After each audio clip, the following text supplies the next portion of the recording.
Rock on mga boss. April 12, 2025. So, ito na yung backyard natin.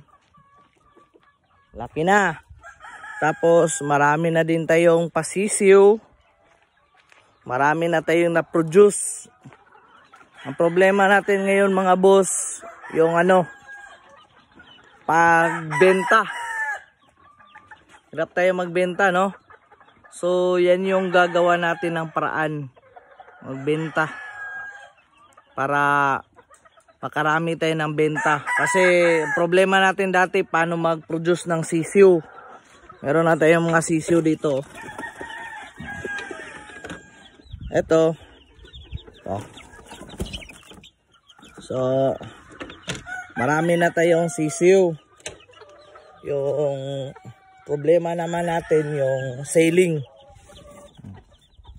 Ibang batch yan. So,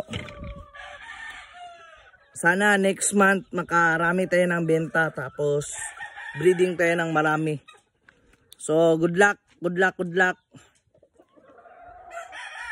Gawin natin tong farm. Mga after 2 years siguro. 2 years o 5 years. So, think positive lang. Ha?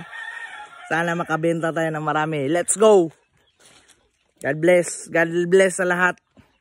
Pray lang tayo palagi. Yan yung tandaan nyo mga bossing. Pray lang tayo palagi. Bibigay ni God yan.